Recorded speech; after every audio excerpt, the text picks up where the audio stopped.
오늘의 사연 시작하겠습니다. 안녕하세요.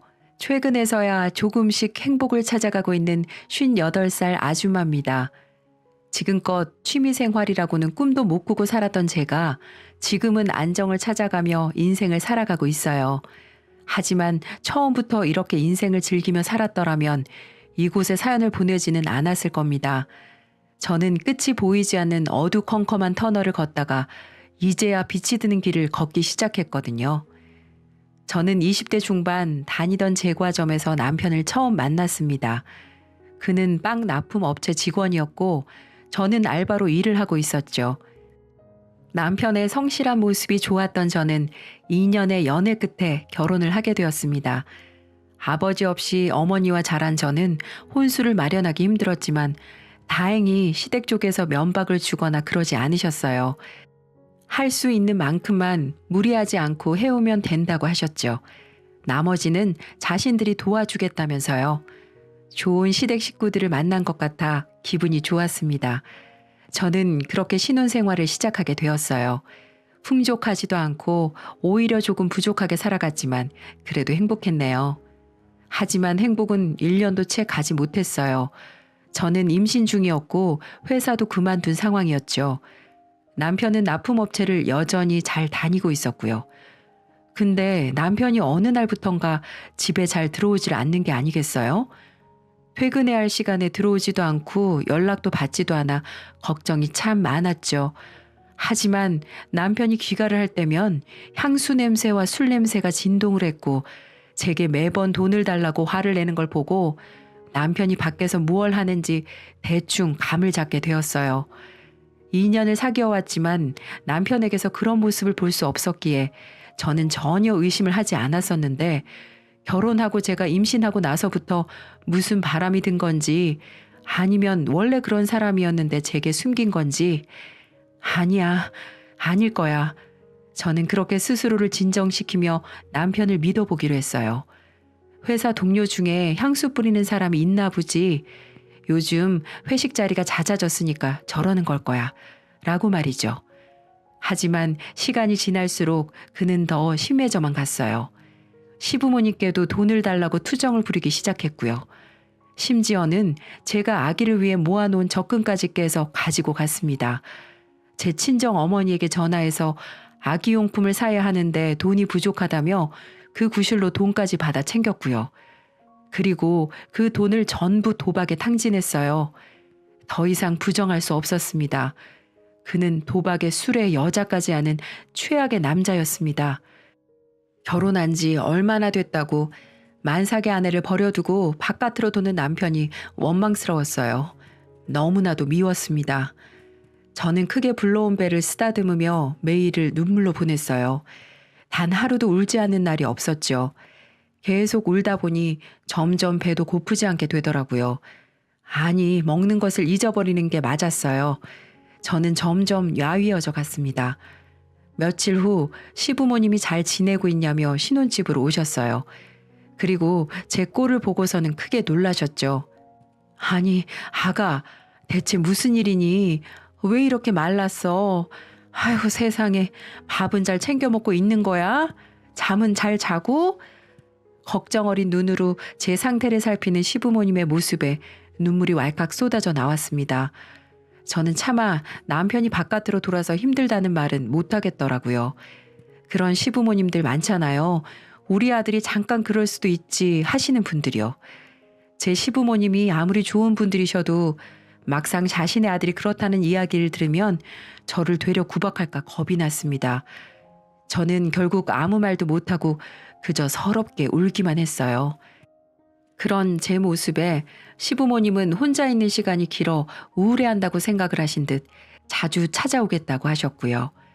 그러던 어느 날 신혼집에서 시부모님이 차려주신 밥과 과일을 먹던 중이었는데 누군가가 문을 세게 두드리는 겁니다. 쾅쾅쾅쾅쾅. 당장 나와! 잔뜩 화가 난 듯한 여성이었어요. 우리는 깜짝 놀라 문 쪽을 바라보았고 시아버지께서 자신이 나가보겠다고 하셨습니다. 누구세요? 시아버지가 문을 열고 여자에게 묻자 여자는 남편의 이름을 부르며 그는 어디 갔냐고 묻더군요. 그리고 집 안에서 앉아있던 저를 훑어보고는 어이가 없다는 듯 화를 냈죠. 그거 아주 사기꾼이었구나. 당신 남편 바람 피우는 거 알아요? 그 자식이 나한테 결혼하자고 해서 결혼 준비까지 하고 있었는데 길 가다가 그 자식 얼굴이 나온 가족 사진이 있지 뭐예요. 사진관에서 떡하니 찍은 가족 사진 말이에요. 그녀는 저와 남편이 결혼식을 올리고 나서 시부모님과 저와 남편, 친정엄마 이렇게 찍었던 가족 사진이 걸린 걸 본 듯 했습니다. 당신 남편 그거 아주 지독한 자식이야. 나랑 사귈 때 다른 여자랑 바람 피우다 걸린 게 몇 번인 줄 알아요? 내가 그거 다 용서해주고 결혼하겠다고 한 건데 이제 이렇게 임신한 아내가 있었네? 이거 순 사기꾼 아니야? 나 지금 경찰서 갈 거예요. 혼인 빙자 간음죄로 고소할 거야.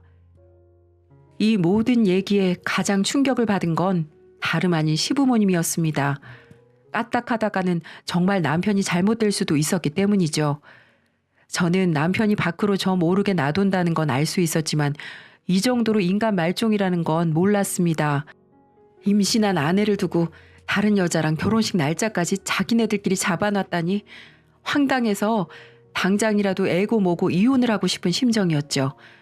시부모님은 혼란스러운 생각을 정리할 겨를도 없이 악에 바친 듯 소리를 지르는 그녀를 달래기 바빴고요. 우리 아들 고소하지 말아달라고 말이죠.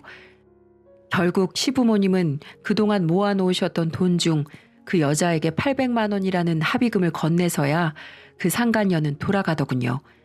그리고 시부모님은 눈물을 흘리며 제게 미안하다고 사과를 하셨어요. 아가, 네가 여태 힘들어했던 게 다 우리 아들 때문이었구나. 아휴, 미안하다. 얼마나 힘들었을까. 저렇게 애 품은 채로 얼마나 마음고생이 심했겠어. 다 아들 잘못 키운 우리 잘못이다. 시부모님은 제게 무릎까지 꿇으셨고 저는 남편이 바깥으로 도는 게 시부모님의 잘못은 아니라고 생각해서 두 분을 일으켰어요. 아가, 우리가 어떻게든 이런 일 다시는 없도록 하마. 그러니까 딱 한 번만 우리 아들 믿어주면 안 되겠니? 우리가 그 자식 다리를 분질러서라도 다시는 그런 일 없도록 단단히 일러두마. 제 손을 잡고 애원하시는 시부모님의 모습에 저는 마음이 약해지고 말았어요. 남편이 바깥으로 돌면 제 탓을 할 줄 알았는데 그러기는커녕 제게 무릎을 꿇으며 자식의 잘못을 대신 비는 모습을 보니 가슴이 아프기까지 했죠. 저는 시부모님을 믿어보기로 했습니다. 남편이 다시 갱생되었으면 했거든요. 당장 다음 주가 제왕절개 수술 날이었기 때문이기도 했어요. 시간이 흘러 저는 건강한 딸을 낳았고 시부모님께서는 아주 기뻐하셨어요. 친정 어머니도 고생 많았다며 제 머리를 쓰다듬어 주셨습니다. 출산 후 저는 시부모님 집에서 산후조리를 하기로 했어요. 식사와 빨래 그리고 아이 돌보는 것까지 시부모님은 지극정성으로 저를 챙기셨어요. 그런 정성 덕에 저는 차차 몸을 회복해 가고 있었죠. 그리고 시부모님의 말대로 남편은 조금씩 괜찮아지기 시작했어요. 외박도 줄어들었고 제게 조금씩 다정해지기 시작했거든요. 시부모님이 어떻게 남편을 바꿔놨는지는 모르겠지만 저는 마냥 행복했어요. 연애 이후로 이런 행복은 처음이었으니까요. 점점 바뀌어가는 남편의 모습을 보니 진짜 좋은 가족이 될 수 있겠구나 싶었죠. 하지만 그런 꿈은 채 한 달도 가지 않았어요. 제 생각과 달리 남편은 바뀌어가는 게 아니었거든요.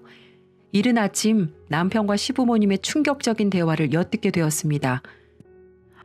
아빠, 대체 언제까지 이래야 하는데? 아이고, 아가 듣겠다. 조용히 좀 해. 이번 달 돈 언제 줄 거야? 이번 달 거 안 줄 거면 나 당장 오늘부터 나갈 거니까 그렇게 알아. 너 제발 좀 정신 차리고 아내한테 좀 잘해라. 이 애비 죽는 꼴 보고 싶어서 그래? 그래야 네가 정신 차리겠어? 며느리가 얼마나 불쌍하니 얼마나 마음고생을 심하게 하는지 네가 알기나 하냐? 네 가족부터 챙겨야지. 대체 어디를 그렇게 싸돌아다니는 거야? 하지만 남편은 시아버지의 말을 듣는 채도 안 하더군요. 아, 됐으니까 돈 내놓으라고. 누가 영감탱이 아니라고 할까봐 잔소리만 해대고 있어. 시아버지는 제가 듣기라도 할까봐 결국 남편에게 돈 봉투를 건넸습니다. 하지만 전 모든 사실을 알아버렸죠. 시부모님이 남편을 크게 홍군형을 내서 바꿔놓은 게 아니었어요. 여전히 휘둘리고 있었던 거였죠. 시부모님은 남편에게 용돈까지 주고 달래서 며느리에게 잘 좀 하라고 애걸복걸 하다시피 부탁한 거였습니다. 저는 남편이 너무나도 증오스러웠어요. 아니, 끔찍했습니다. 저게 인간이라면 어떻게 저럴 수 있는지. 저건 인간이 아니었어요. 어떻게 본인의 부모님에까지 저렇게. 하지만 저는 이혼할 엄두가 나지 않았어요. 제가 평생을 아빠 없는 아이로 살아 그 서름을 잘 알기에 제 딸은 그렇게 되지 않았으면 했거든요.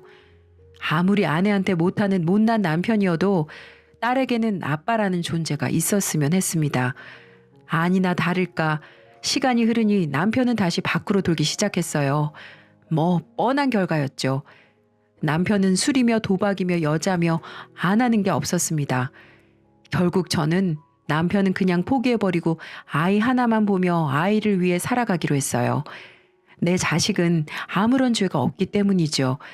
그런 제 모습에 시부모님은 고맙고 미안해서 어쩔 줄을 몰라 하셨습니다. 시부모님은 당분간 같이 살자고 제안하셨어요. 집에 혼자서 있으면 우울할 테고 아이를 혼자 보기엔 힘이 붙일 거라고 도와주겠다고 하셨죠. 그리고 틈만 나면 눈물을 흘리셨어요. 아들을 못나게 키워서 정말 미안하구나. 다 우리 잘못이다. 이게 무슨 고생이니? 너한테 면목이 없어. 라고 매일같이 제게 사과하셨어요. 저는 남편이 아예 없는 사람이라고 생각하니 차라리 마음이 편해져서 남편이 아예 집에 안 들어왔으면 하는 바람으로 살았습니다. 저는 점점 마음이 메말라져 갔고 피폐해져 갔습니다. 그런 제게 항상 힘을 준 건 시부모님이었어요. 겨울이 되면 직접 뜬 장갑을 저와 제 딸에게 선물해 주셨고 우리 며느리 좋은 옷 입어야 한다며 제 손을 이끌고 백화점에도 갔습니다.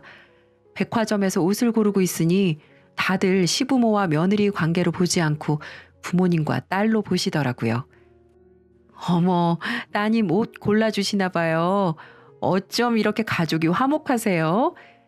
그 말에 시부모님은 제가 불쾌해할까봐 어쩔 줄 몰라 하시다가 제가 배시시 웃으며 네, 맞아요. 엄마 아빠예요. 라고 하니까 두 분은 눈물바다가 되셨어요. 시간이 흘러 딸이 중학생이 되자 저는 돈을 벌기 위해 대형 마트에서 시식 코너 판매원으로 일을 하게 되었어요. 하루 종일 서서 만두를 굽고 자르고 굽고 또 자르고 힘들었지만 저는 제가 일을 할 수 있다는 것만으로도 감사해하며 열심히 출근했습니다. 몇 년을 더 일했을까 딸이 어느새 성인이 되었습니다. 딸은 지방국립대학교에 합격해 자취를 하게 되었죠. 어엿한 어른이 된 딸을 보니 기분이 묘하더군요. 자랑스럽기도 하고 아쉽기도 하고 아이를 둔 부모라면 아마 누구든 공감하실 거예요. 저는 눈물을 닦으며 딸에게 말했죠. 가서 공부 열심히 하고 엄마 걱정하지 말고 밥 잘 챙겨 먹어야 한다. 딸은 제 손을 잡고 말했어요. 엄마, 나 이제 성인이고 내가 알아서 밥벌이 할 수 있어. 그러니까 엄마, 이제 이혼하는 거 어때? 저는 딸의 말에 가슴이 쿵 하고 내려앉았습니다. 설마 딸이 이런 말을 하리라고는 생각도 못했거든요. 엄마랑 할머니, 할아버지가 아무리 숨겨도 아빠가 형편없는 사람이라는 거 나도 잘 알아. 초등학생 때부터 이미 알고 있었어. 나 그런 아빠 없이도 잘 살 수 있어. 그러니까 엄마는 나 때문에 자신을 묶어두지 말고 제발 이제라도 스스로를 위해서 살았으면 좋겠어. 딸은 잘 생각해보라며 엄마는 그런 사람의 곁에 있기에는 너무나도 아까운 사람이라고 했습니다. 그러니 그 사람의 곁을 떠나 자유롭게 살아가라고 했죠. 내 딸이 언제 이렇게 커서 엄마를 걱정해주고 저런 멋진 말을 하게 됐을까? 나조차도 엄두를 못 낸 그런 멋진 이야기를 해줄까 싶었습니다. 그리고 저는 딸의 말을 진지하게 생각해 보기로 했어요. 저는 깊이 고민하고 또 고민해 봤습니다. 하지만 고민할 필요도 없었어요. 딸이 커서 성인이 되었으니 저는 더 이상 그 남자의 아내로 있지 않아도 됐죠. 꼴도 보기 싫은 그 개차반에게서 벗어날 수 있었어요. 저는 이혼을 결심했습니다. 20여 년의 결혼 생활을 정리하기로 마음먹었어요.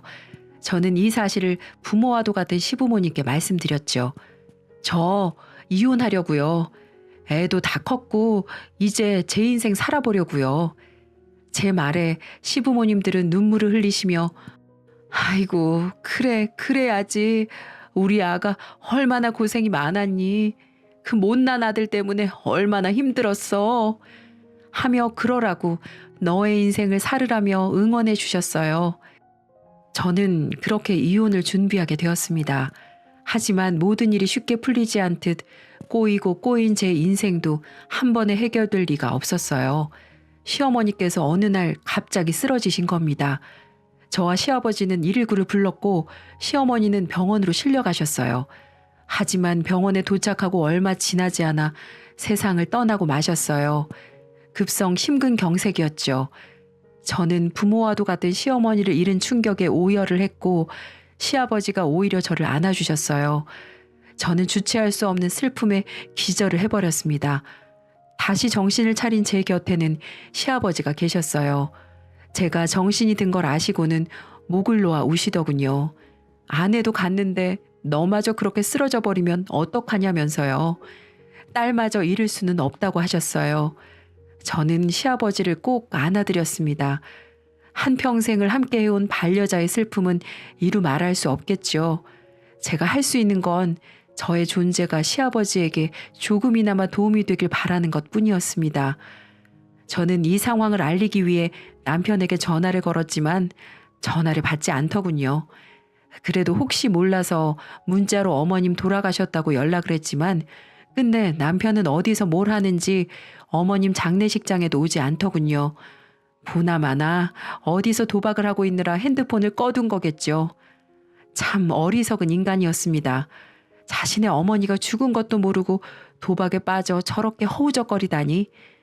저는 시어머니를 잃은 슬픔에 이혼 소송이고 뭐고 아무것도 할 수 없었어요. 매일 슬픔에 빠져 울면서 잠들곤 했으니까요. 부모와도 같던 존재의 죽음은 도저히 제가 감당할 수 없는 거였습니다. 제가 근 20년을 버텨온 건 절 친딸로 생각해준 어머님과 아버님이 있었기에 가능했던 일이었는데 그런 분들 중 어머님이 세상을 떠나니까 말로 표현할 수 없는 고통에 하루가 피말라 갔습니다. 제가 매일 밤 틀어박혀 밥도 거르며 힘겨워하자 시아버지는 제 방으로 들어와서는 손에 무언가를 쥐어주셨어요. 다름 아닌 돈가방이었습니다. 시아버지는 눈물을 흘리셨어요.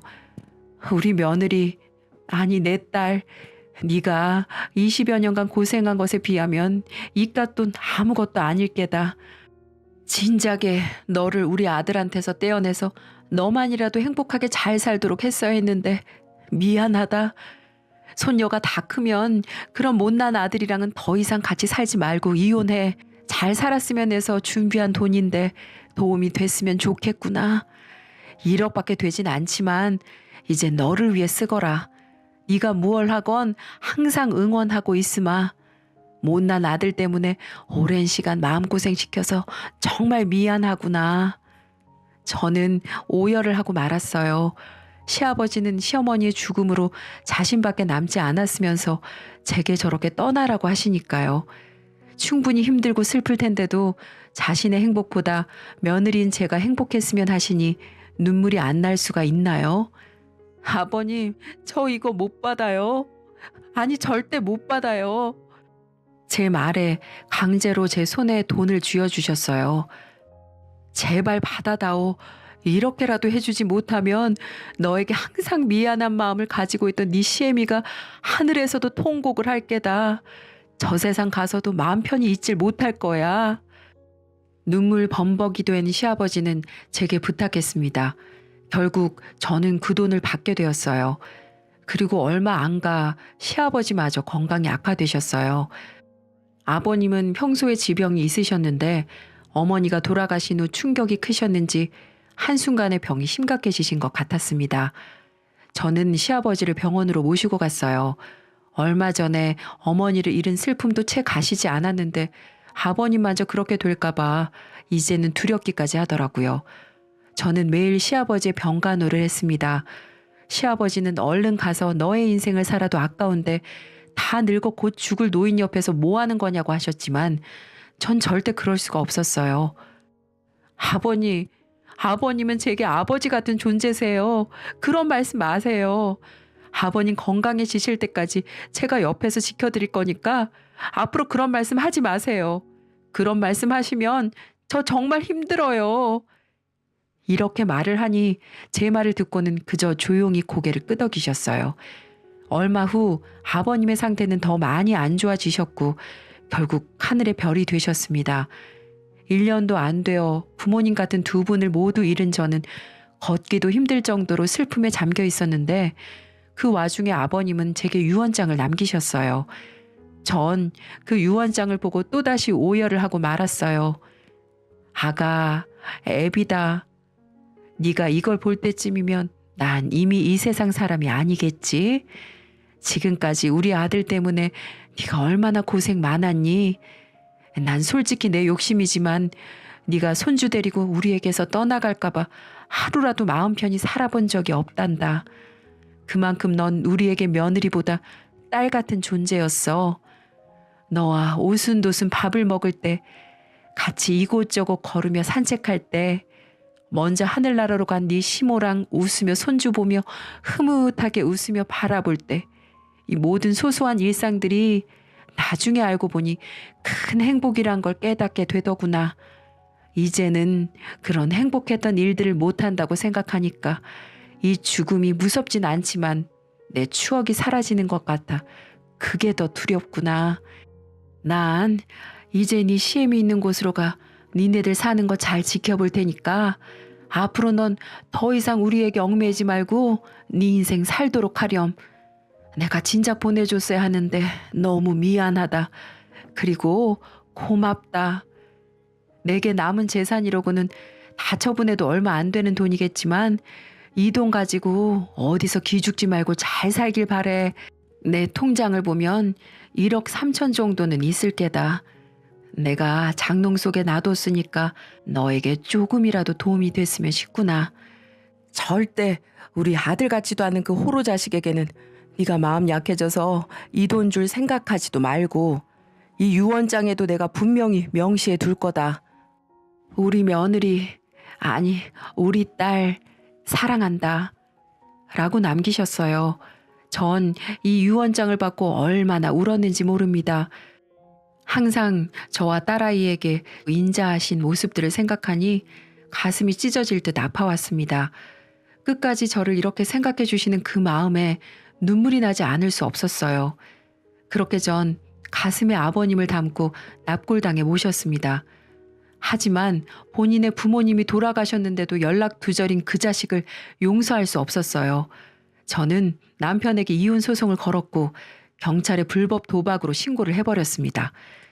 이혼 소송 중인 남편은 부모님이 뒤늦게 돌아가신 줄 알고는 참회의 눈물을 흘리더군요.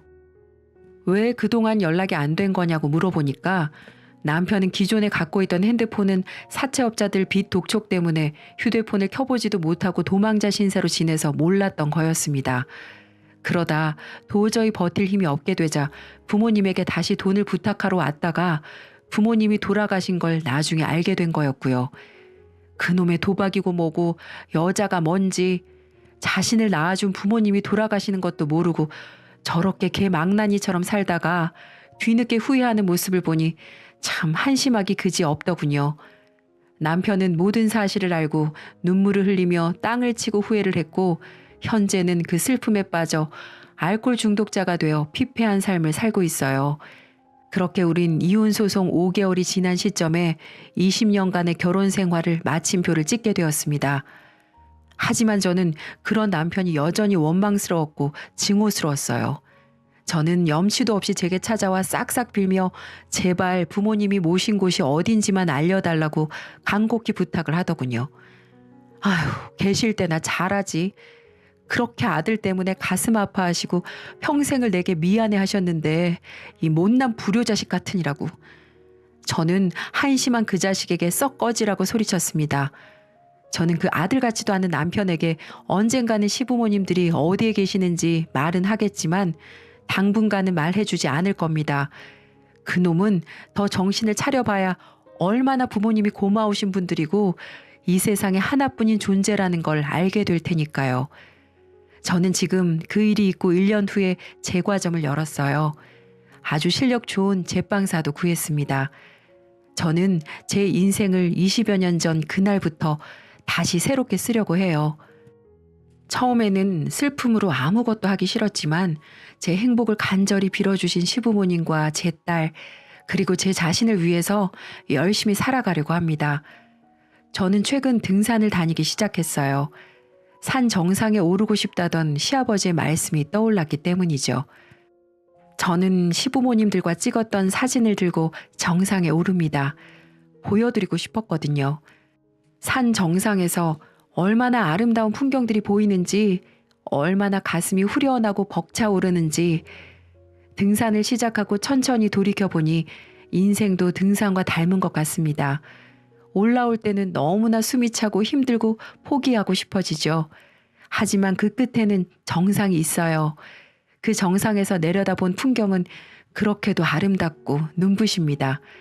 여러분들께서 살아온 인생이 고달프고 벅차고 때로는 포기하고 싶을지 몰라도 언젠가는 산의 정상 위에 선다면 다를 수 있을 거예요. 지나온 나의 아픔도 슬픔도 다 행복을 위한 거라는 걸 깨닫게 되기도 할 테니까 말이죠. 가슴이 뻥하고 뚫리게 될 날이 올 거라고 믿으셨으면 좋겠습니다. 희망을 잃지 마시라고 말씀드리고 싶네요. 제 긴 이야기 지금까지 들어주셔서 감사합니다.